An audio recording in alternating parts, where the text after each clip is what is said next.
guys, we are here in Fawn Hill. In Fawn Hill, guys. At one of, wow, that's like a jail door. There's a pirate sticking his head on out. We're here in Fawn Hill. Awesome. And the password? Beer. Enter. We're here in Fawn Hill at 25 Pelham Town Square at the Kame and Kettle, which is the Kame and Kettle Beer Works brewery here in Fawn Hill. Fairly new. Already expanding. Off to the left is the expansion. Well, right, my right, your left. You can hear the work going on.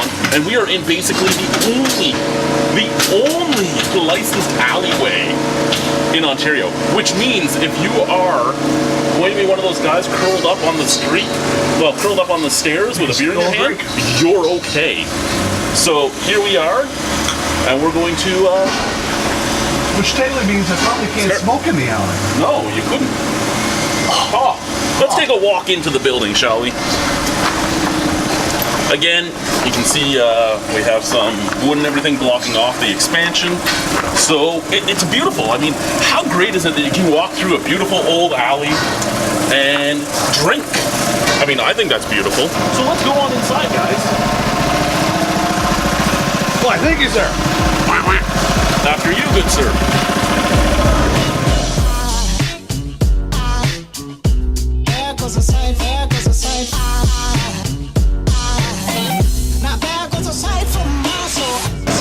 Kame and Kettle, we're gonna go for a tour.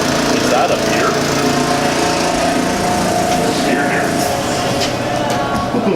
Hey, buddy, tune up my beer. It's my beer now. Hey guys! Hey, Chad. We're here for a tour if you'll take us. Dave, Todd. Absolutely. Yeah. Come on in, let's start in the grain room. Alrighty, after you, sir. Our grain room / fermentation room. We keep it air conditioned to temper the grains and make sure our fermentation process is going along at a specified temperature. And I love that you use the demi-jars. Yeah, my background and my history is winemaking, home winemaking, and it doesn't hurt to have an Italian father-in-law who's kind of shown me the way and lent me some demijohns. So that's how we started. And when you'll see as we step through this door, our system accommodates a 50-liter brew. There are 54-liter demijohns, and it works for us. There's some compromises. I would love to sit at just that table right there and watch everything go. Yeah, it's been done. Folks do sit there and enjoy watching the fermentation. The only downside about using the demijohns is that they're a little fragile. So we have a little demijohn turnover every now and then. Yeah, if you're careful, you can see them bubbling on the top there. There's a few that are active. Scott, there's a dimmer switch on that light switch. Just crank that up a little bit. You can probably have a look at the demijohns a bit closer. Yeah, Dave and I used to wait for the demijohn to take its first breath like a newborn. So hours and hours until we got a more aggressive yeast, and now it's a little faster. But it's, yeah. Down to your left, Chris, if you'll pan, you'll see there's blow-off tubes on a couple of the demijohns that were recently filled with wort, and then yeast was pitched. That process can be a little volatile, so we've decorated the ceiling in here a number of times with blow-off. So now we use, at least for the first 3-4 days, we use the blow-off tubes to gather. So there's a bit of loss, but we make do. And I mean, every time I come here, one of the things I do is I look right in these windows, and without even knowing what's in these things, I get excited about some of them. Like, that one looks really cool. That one does. Actually, when we were here for Oktoberfest, I did that. You did? Yeah, you did comment. We toyed with the idea of calling it with the nursery, because initially making one beer was so special, it was our baby. So it does have a bit of a nickname for us. So yeah, welcome to the baby room. Alrighty. So, in your brew house, you mill? the monster mill. The monster mill, yeah. We're a little overhorsed for our brew kettle size, but after busting our knuckles on the barley crusher, which great machine for the home brewer, but sometimes brewing twice a day, it just wasn't able to keep up with what we needed. So we upgraded to the monster mill, and no complaints. I'm not a rep of the company, but I'd be proud to be, because it's a fine mill.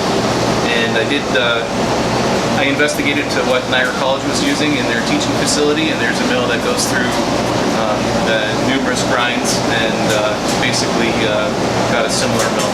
So we're proud of the monster mill. But, here's our, no laughing now. It's our brew kettle, Spiegel Braumeister. There's a smaller version. We opted for this because the footprint is tiny. Space is a premium for us, so we had to be effective and efficient about our square footages. So it's an all-in-one system. We're basically mashing right now. You can have a look. You want to fan in? There's a mash tube inside of here that's got screens on both ends, and water runs through it or is pumped through it, and that's our mash process. It smells great, doesn't it? It does.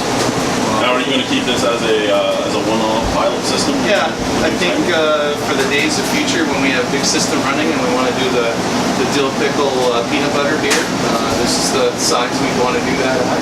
Don't quote me on that. That's probably but, Now I told Todd this earlier. I was asked to give you a message, which was your habanero beer is still burning as we speak. I do apologize for that. I know. It was a beautiful beer. It was purposeful, and in hopes that we might not have to make pumpkin beer again. But you know what? I shouldn't say that. I have a hate for all things pumpkin, and that's just a personal thing. That's not. I'm sure there's good pumpkin ales out there, and maybe one day we'll even make one. I love the backup demi-johns. Yeah. Jockey box, everything.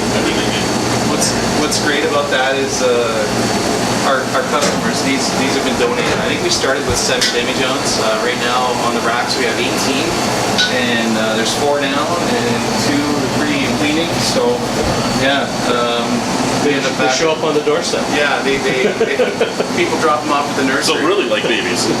Just like babies. Just drop them off. Yeah, most of them were orphans, but we've taken them in. So we're here in your retail space. Yeah. Talk to us. Thanks for joining us. Actually, thank you for having us. It's our new Albino bartender here. I'm actually drinking this great solstice beer. Do you have anything to say about the solstice? Well, it's a great name, don't you think? It is.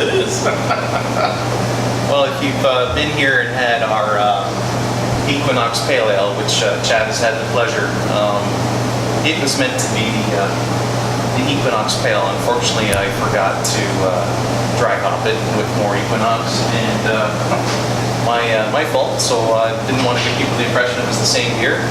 And of course, as we know, Equinox is the opposite of solstice, so we changed the name. Hopefully it's tasty as well. And I noticed the bar top has been evolving every time I come here. They took away our drawings. So actually we'll have to have a chance to look at it. It's actually posted as art on the way to the washroom. So we didn't take it away. We just, that bar was always ever meant to be redone. It took us about a year to get it, actually a year exactly. It was a year exactly, yeah. To get it done. And now there's the new bar made from, Todd has a better handle on the wood species, but I know it's just about every wood species in there. It's byproduct of exotic woods used for elite stair systems. So as I understand, this was from a scrap pile. Yeah, it was from the leftover pieces of wood that were too small and insignificant to use for a major project. On their own, so we combined them all into this with the help of Steve Decker and his crew. Nice. And if you come here, beer by the glass, beer by the crowler, which is always awesome, 8 taps, which is even more awesome. I noticed that you don't have your little tasting notes with all your rhymes anymore. Yeah, the change and the turnover of the taps was a bit too rapid to try and keep that current. So. It was a great idea, and I think if we standardize some of our offerings, it'd be something we would look at again. But unfortunately, it was just it was one of those pieces with a small operation that just didn't. It was sacrificed for other things that needed to be finished. I do miss you reading those in your reviews. Those poems were awesome. They were. Yeah. I'm not a poet though. I just take credit for other people's work. You did a great job of reciting those. And I guess the last place for us to go is, hey guys. Let's see what's in the fridge. You should should never let a 300-pound Irish guy in a fridge of beer, guys. Never something good to do. This is enough to keep me going for a weekend. Hops in the background, beautiful pit. I actually did not realize you guys had this many kegs at one time going, especially with the amount of, well, the size. Yeah, it's unusual actually for you to be able to walk in that deep. We usually keep it pretty full. So, Chad, you may want to take a boo in that blue container there.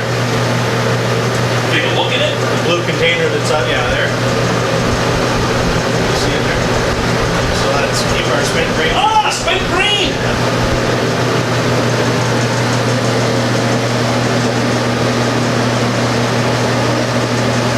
So I see you're saving it, so you're giving it to somebody or using it in some way. What's going on with it? Yes, we've got a good gig going actually. Paul from Indulgence, our local bakery, he's successfully worked out a bread he calls Kame and Kettle bread using the dark grains, and he's able to use 60% spent grains in this beautiful loaf of bread. Makes it every day, sells out. It's got a good following. Makes a fantastic grilled cheese with little bits of spent grain.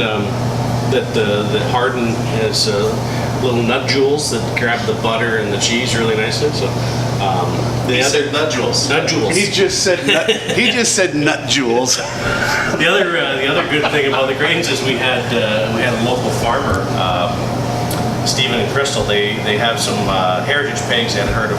Oh, what they had, like 6 or 8 pigs. They had. Moment of silence. Moment of silence, yeah. Because they were picking up the grains as well every week and giving them the pigs. Apparently, when Stephen would pull that bucket out, they'd squeal.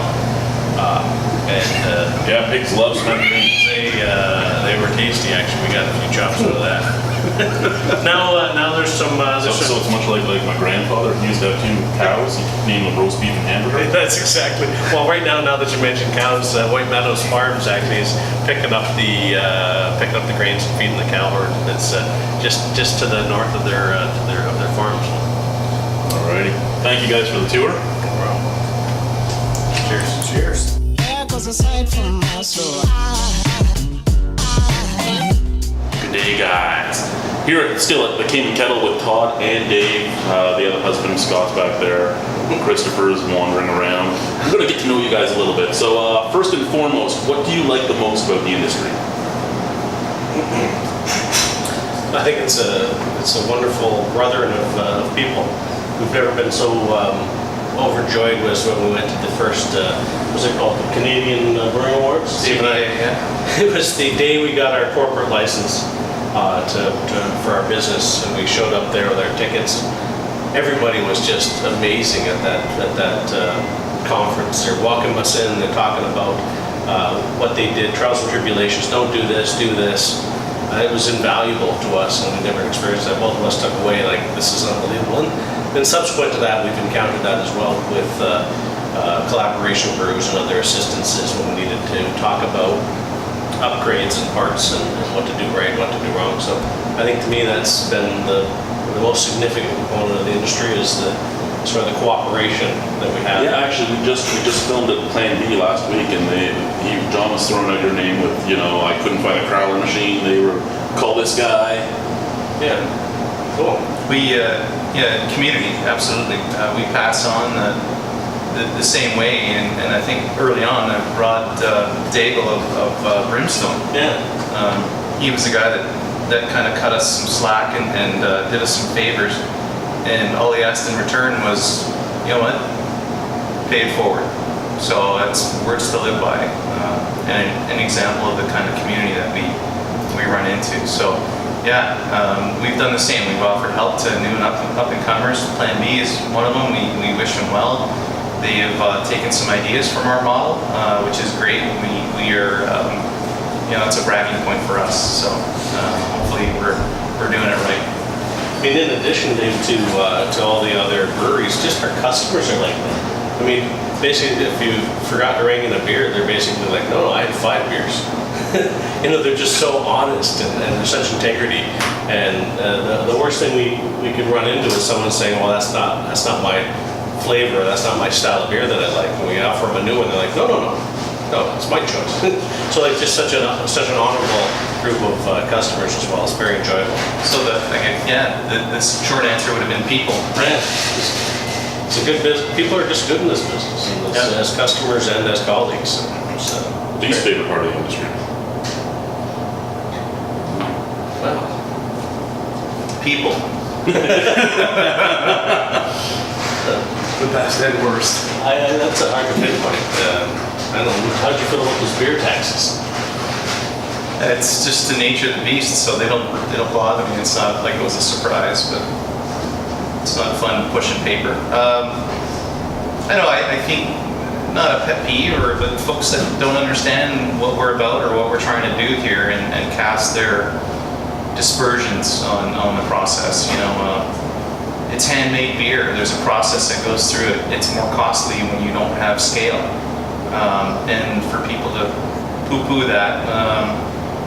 You chalk it up to ignorance, but And your scale's really small. it is, and you know what? We made a decision to start at this level, knowing that eventually, rather than wait a year and a half, 2 years for this to come to fruition, we made a conscious choice to start small and start build a brand. Yeah, and build it. So now we've proven the model scalable, and we're getting off track of your question, but yeah, I think. It's pretty minor then, and that would be Yeah, certainly it's the not- minutia in the whole scale of the thing. But it's you talking about past blue ribbon fella? No one in particular. But yeah, there's not too much to complain about. And Pabst does have its place. Yeah. Alrighty, favorite style of beer? Well, for me, it's I like the porters and stouts. Yes. Our orange rye porter is, we've maybe been over 100 style of beers in the year we've been here, and orange rye porter is still my favorite. When it's on, I celebrate. Have to consume it. I feel like I should have a Viking axe while I drink this beer. And yourself? Favorite style of beer? I chase the hops, so I am not. I'm not shy to. Cameraman's giving me thumbs down. What's going on? Yeah, that said though, I do appreciate balance in a beer. I've had beers that have just been out to lunch hopped, and I don't like those. I don't chase hops for the sake of hops. I just like a balanced beer that has some influence from the spices that we add. So I don't know if I'm a traditional IPA guy, but I can appreciate a pale ale or even a dark beer that has a hop influence. So yeah, I get it. Least favorite style of beer?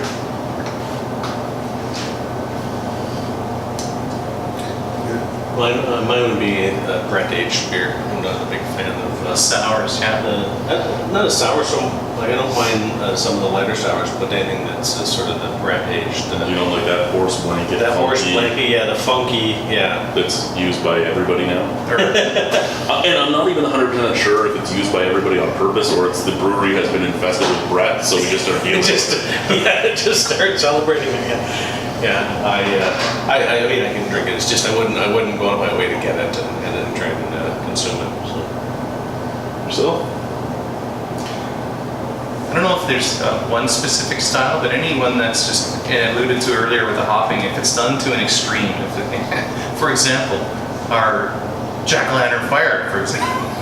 It's a great beer. Just too much, over the top. I can appreciate subtle flavor nuances. A style that I've grown into that I wasn't initially a fan of was the wheats. I didn't, I would never chase a wheat beer. And nor do I necessarily now, but having made dozens, I have an appreciation for what goes into them. So, yeah, probably not one I would pick off the shelf if I had 5 to pick, but if I had 10 to pick, wheat beer would be one. Is that because you put bleach in them? We'll talk about that off camera. All right. 3 beers for the rest of your life. One from you, one from another craft brewery, and one from a big guy. What would they be? Well, for me, I guess I'd have the orange rye porter plus for sure. That's, like I said, my all-time favorite. Another beer from another brewery. Well, let's go for the big guys, I guess. Just in the summer I can't pass up a Corona. I'm gonna be on a beach somewhere. I need to have this list. Do you have a Corona? See the news? When the Corona founder died, he left $2 million to each residents of his home village. Well, see, you got solid people in the beer industry. And what would be another craft beer that I would really like? That's a good question. It's been a while since I've been drinking other people's beer. We've got 8 taps. We got 8 taps so it's here. hard. And that's it. We don't get out much. We don't get out much. And you know what I really liked actually? I had the recently, and so it's a recent memory was Bench Brewery's Saison. The Saison. Yeah. I've only had the Balls so far. Yeah, so I had the Saison in the 80s, and that was really nice, right? I really enjoyed it. Looking for that. Yourself, Dave? Yeah, from another craft brewery, Black Oak, they're not brown. I could chase that. That is a That's a beautiful beer to just drink. yeah. That is anytime I see it over at and cheap shot over to Iggy's there. Go to Iggy's. Great food too. Yeah, good crowd. Especially the California fries. So Black Oak Nut Brown would be one I chase from other crafting. Our favorite beer, or the favorite beer that we make, I know we've made over 100 different styles. And you know what, we try to be true to form with some of our own artistic license. But one that we've done repetitively and has kind of stood the test of time is I enjoy our Kulch. And that kind of sounds lame from a guy who could make up any type of flavor.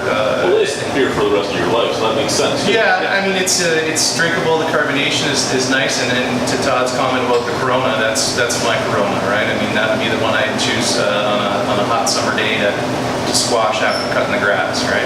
And then your big guy. Yeah, that's a tough one. Are Moosehead big guys? I guess technically. I mean, they're Big in production, yeah. Big-ish. Then And celebrated independent. Well, your Corona's big. if we're talking about the big guys, and if Moosehead's one, then I'd love to continue to drink their James Ready, which I do enjoy. 5.5. Is it ready or reedy? I always say ready, but who knows? Yeah, I say ready, yeah. You guys, is it ready or reedy? Tomato. Malt Maniac, Hophead, or Yeast Beast? Say that again. Hophead, Malt Maniac, or Yeast Beast? Malt Maniac. There's a reason I loved him and his old locks. We need a breeze blowing through. Glamour shot. Yeah. Give the head a little shake and we'll just slow it down. The Fabio. The Fabio, I'll be standing behind you so it'll just tone down your breeze. We don't want you hit by a goose while you're driving down the road. Yourself? If I have to pick one of the three, I'm gonna say Hop. I figured that was coming.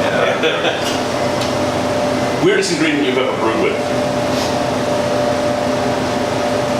Hop fruit? Hop fruit. Probably the pop. I missed that beer. Yeah, you did. I missed it. Have you ever had a pop-up? No. It's the weirdest thing. It's kiwi size. It's almost like a small banana, but it doesn't have a bend in it. It's basically the length of a kiwi. And it's like perfectly white and creamy custard inside. And without any aftertaste. Usually you get a fruit like that, you're going to think, oh, it's going to slap you with an aftertaste that you can't get rid of. But no, it's perfectly mildly sweet custard. So as customers of ours came in, Steve Matthews came right from, he bought a house in Ridgeville, here just over the hump, and he's got like 3 trees there, so he dumps 9 pounds of freaking pawpaw fruit on us. Hey, can you make a beer with this? So, Awesome. yeah. So I've actually, I've never had it, so that would be a weird one. it made for a nice beer. Still, the best one I've ever heard is a smoked ham. Yeah. Well, actually, before we get to that, I guess, what would you be doing if you weren't doing this?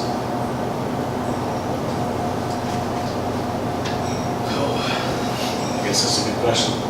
What were you doing a year ago? Well, I would probably have more time off. I might even be hanging out a little bit more with my family. Might be a question. best certified Dave there. Yeah, I don't know. I'd probably be pursuing some type of an entrepreneurial thing, but this fits. I've chased other businesses in the past and not been successful, probably because my passion level early on diminished. You know, you can get excited about running your own business, but you've got to maintain or perpetuate that excitement level for yourself. And you know, this industry, this business, this creation of things from, and this small organic growth into something a bit more substantial has been able to maintain the passion and the excitement for me, and meeting some really cool folks in the process. So what would I be doing? I don't know.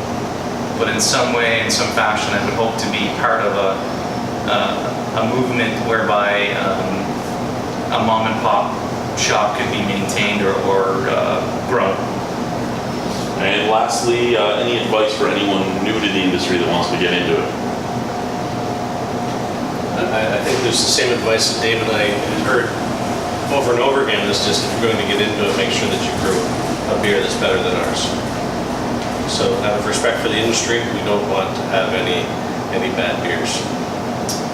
Yeah, that advice came basically, you know, we questioned the level of commitment that others had given to us and the information sharing, and we wondered why they would do such a thing, considering that they may be competitors. And from what my background is casino and upper management, and Todd's background of design and build, you know, we're used to a lot more competitiveness, and we didn't understand that kind of a welfare of, you know, hey, let's share information. And it was coined in a phrase I think serves us best, and again, harken back to the Rod Daigle days, where he said, you do everyone a disservice. If we don't share this information and make good beer, you do everybody in the industry a disservice. And it's not that we're not out to battle the big guys and the big companies. They have their place and they do things amazingly well. We can take a lesson from some of the things they do, but make a good beer, and that's key, and make us all look good. So why would you help a potential competitor? Because at the end of it, they'll make you shine. Well, thank you very much, guys.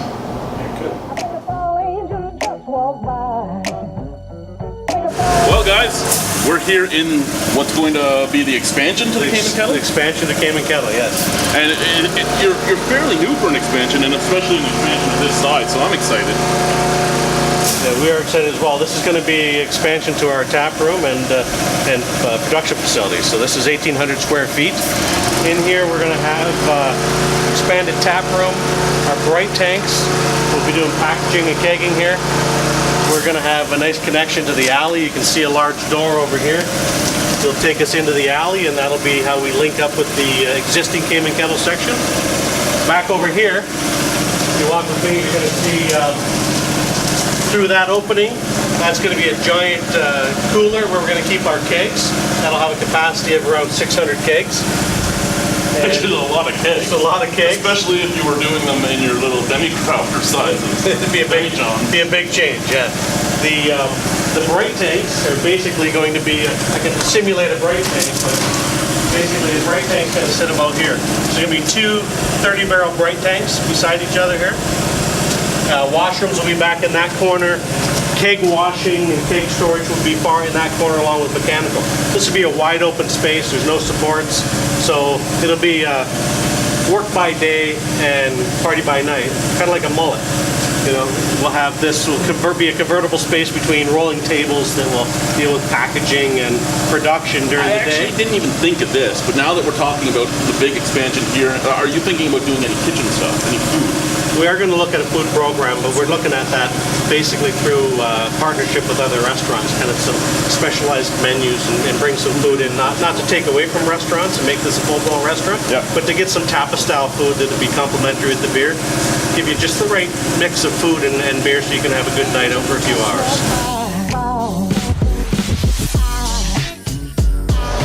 So we're hanging out here with the old bar top. It was always ever meant to be refinished, but when you come in the Kame and Kettle, it took a while to get the bar as we have it now. So we just folks started sketching on it. We throw up a Sharpie, and I think some of the original drawings were the face of one of our clients here.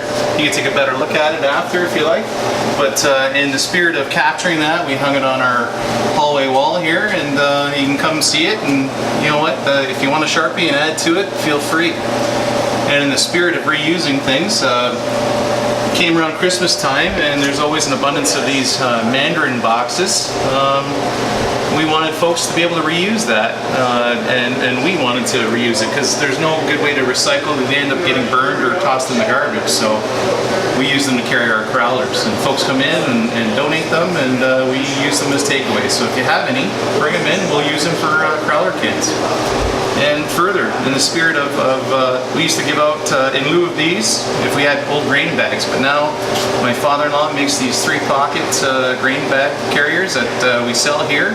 He gets the money for making them, and it's in Franco Brazil's designs. He's more than pleased. 80-year-old retired tailor, and loves putting out the grain bags for us. So the story behind them, is exactly that. And come on in and grab one and to go with your crowlers. That'd be great. There goes a sight, there goes a sight. Still here at the Kame and Kettle Beer Works in Font Hill. Still with Dave and Todd. They haven't kicked us out yet. Guess that's a good thing for us. You guys can stay. Too bad I'm out of sick days. So first and foremost, I guess, you've been here for just over a year now. How do you feel the community has accepted you, or not? Community's been wonderful. We've got a great group of locals that come in, and we still get surprised every once in a while by that person that's taken the beer vacation. We've had people from as far as Texas come in and say they're staying locally, and included a few craft breweries on the tour. But the local community has been fantastic. We're going to be pouring this Friday underneath the arches as part of Christmas in Pelham, so we'll get to see not only people here, but people under the arches to celebrate Friday, Christmas. December 2nd. This Friday, December 2nd, yeah. Starting at 4 o'clock. Oh, 4 to 10. This will be a good day. Now, I mean, at work, I do get asked a lot because of what we serve. Is there any craft breweries around? And I always give them the entire gambit. And I'm like, these are the ones you really have to stop at. And you guys are always one of them. Oh, thank you. Appreciate that. Yeah, we've had an overwhelming response, considering the town was once called Temperanceville. Now, Ontario itself has had a giant boom in breweries. We're just over 200 now. By the end of next year, we should be close to 3, about 270. Wow. What do you think has caused this boom? And, well, I guess just that. What do you think has caused this boom? Yeah, I think the timing's right. The acceptance of what we're trying to accomplish is been embraced. I think there's been some political wrangling that allows those avenues to be expanded.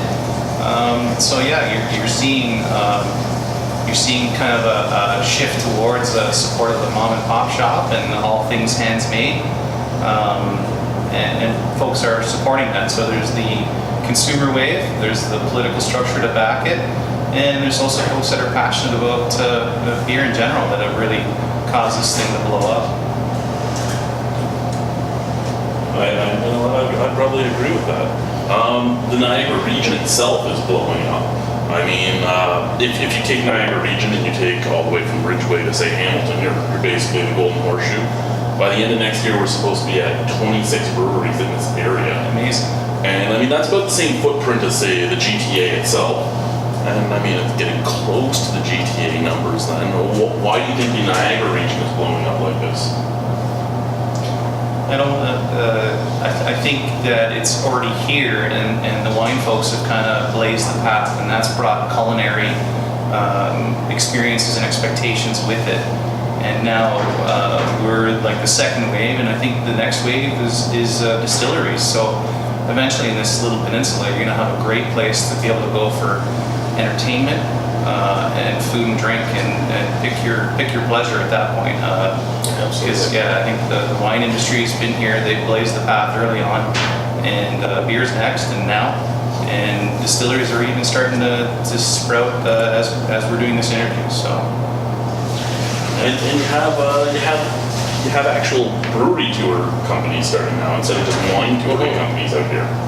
Yeah, they've seen us as this little jewel in the middle of the peninsula that they can potentially bring things through. We're not in the beaten path at this point, but we'll grow that opportunity in the future. But yeah, exactly, and not just solely, or on a wine tour they're offering a brewery stop so that the beer fans can get out and maybe put down that glass of Riesling or Chardonnay. Yeah, I think the scale of the peninsula is nice as well. As far as being able to support, an outing that can be done in a day or a weekend easily. So that also easily supports the idea of having these brewery tours and the small craft breweries for different villages. I think I might have heard or read that pre-prohibition you'd have a brewery in every town, almost every town or even hamlet. Hopefully it seems like it seems like that's how it's going. I mean, 26 is a small drop in the hat relative to the wineries. I think they were trying to push for 100 in the peninsula at one time, but so more the merrier. I mean, like Dave says, we're not on the beaten path, and that's only because when you look at the map, there's 20 or 30, 25 minutes between us and the closest brewery, whereas some of the other ones are 5 minutes apart. So get a few more dots on that map closer to us. And it'll link right up. I find that if you have good beer, good prices, and good people, and any two of that combination makes a successful brewery. And I mean, or just geography. I mean, there are some breweries that are just where they are, and that's why they succeed. But I mean, you take any of those two and you mix them together, and you put a brewery in every town, it's going to work because a lot of locals will support the local brewery as long as it has some of those things. Yeah, I mean, we have very little parking on our lot itself, but there's parking in the downtown. We don't hardly need it. People walk. The majority of our local customers just walk. You see them come in, especially this time of year, scarf, coat, toque, and they just bunker down and they say, "Where'd you come from?" "Oh, we walked," So it's fantastic to see. Tremendous support. Now, there was a comment made last week from the brewmaster, Big Rig. I don't know if you guys have ever met him or talked to him. The name check? Lon? Yeah, not met. Okay. Anyway, his comment was that Ontario is basically like the Wild West of brewing. And I was trying to figure out, to me, what that meant. And then I started thinking about things like your room here, and if you go through Ontario, it's a big thing. I mean, you have guys using repurposed Pilsner Tankoras as fermenters. You have guys using actual just industrial barrels with food grade bags inside to ferment with. You have your demijohns. You have guys with the plastic fermenters. So to me, it's like that anything goes when it comes to fermenting and making your business and your dreams succeed. But for you guys, what would you think that would mean? The comment, the Wild West? Yeah. Perhaps it's alluding to an adventurous spirit, explosive growth. I would concur with that. Yeah, I can only speculate, perchance, what the meaning is. But hopefully, the lack of regulation or. Well, I don't think that. It is the Wild West, but. Yeah, well, that was a comeback from Ben Johnson. What people forget is that the Wild West was filled with regulations and bureaucracy. But it was just an interesting comment to me, and then I started thinking about all the different breweries I've been in and what you see at different breweries. I mean, you see different electric brew houses, gas brew houses, full-on brew houses. Like, it's just an intriguing thing to go from brewery to brewery. Yeah, I think if I'm perceiving the comment properly, what I would take from it is, you look at the journey that had to take place from east to west, and what inspired people to do that was a new beginning or a better life for their family. So if that's the inspiration of moving and Wild West and heading that way, then I think the comment is well merited. What do you see as the future here in Ontario going forward for the beer industry? I think just more of the same. More breweries, perhaps the scale, like we've started, smaller scale breweries starting up, being able to succeed with 1-2 man band, that sort of idea in a small village, without having to have a major outfit. I mean, we've had students from Niagara College come in here and see the small scale that we're brewing on, and it sort of lights a fire in them. They feel more passionate about what they're doing, and what the course and time that they're putting in is more attainable for Instead of entrepreneurship. just thinking you have to open up with a 30-barrel house. Or that you just have to work for somebody else. So then we can see the fire in their eyes when they come here, right? They help us out with a few projects, and but I can see more of that. I can see more of the small scale starting up to be just I don't know about that. I guess It depends on the level of your aspiration, right? If you want to go work with a 30-barrel system, the likelihood is you'll be an employee of a bigger house. I think you hit it, Todd, when you say that we have an opportunity to demonstrate to people that if you, depending on the level that you want to achieve, you can start small and it can be maintained. If you want your beer to reach the outsides of Ontario, chance go international or duty free, then you've obviously got to aim a bit higher. So depending on your level of what you want to achieve. So if you ask me what the future holds, I think there's room for a bunch more.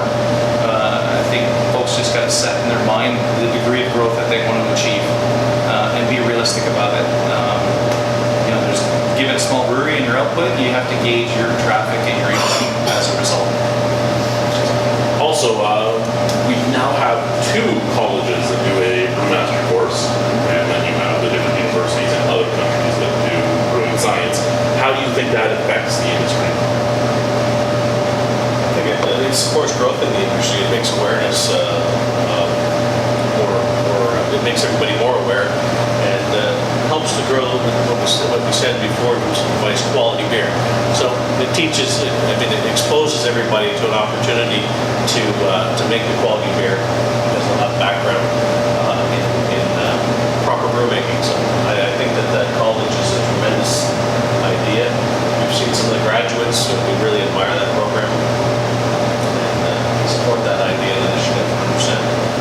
Yeah, not everybody that's a graduate will go on to open their own brewery. They may become employees of, or they may join the industry in some other fashion or a like industry. I think it's some kind of joke that says, we keep cranking out lawyers, but not everybody's a lawyer. Right? But same thing. I mean, I don't think we're at a level or any point we've seen saturation. I think we expose these graduates through these courses, and with their knowledge, they can only enhance what we're doing, especially if they stay locally. I understand a lot of them are international. There's guys who go out to Korea and everywhere after college. Yeah. So I mean, it's a feather in our cap. We have this college cranking out great graduates, and then they want to make a good product. So. And we talked about this with John at Plan B, and he brought up a point that I hadn't even, I thought about it a few times, but that, brewing itself, the science behind brewing and all that is kind of able to be self-taught. The greatest part about the college itself is that they also teach you business planning and everything else, which a lot of guys, at least in the past, went into blind. Yeah. Yeah, I think they try and round out the whole thing, even resume writing, and if that's your key. And some of the graduates or some of the folks in there are younger. They haven't been out into the work world or employment world or the entrepreneur world for long, or had a lot of exposure. So it can teach them rudimentary things from communications to resume writing, also to the brewing end of it. So yeah, I haven't been exposed to the total syllabus of it, but I'm sure it covers everything that you need to get out in the world and be a successful brewer or applicant of a brewery. Well, we had a great time out here. If you guys are ever in Font Hill, come out to 25 Pelham Town Square Road and visit the Kame and Kettle Beer Works. Is there anything you guys want to close with? No, thanks for coming. I really appreciate it. Great to have you, Chad. We got some beers here for you to drink up. Yeah, got a few beers to nail down. I'm sure we can handle it. Cheers. I think I could do it. I think I can. And yeah, thank you very much for having us. Thanks, Chad. Chad, thank you.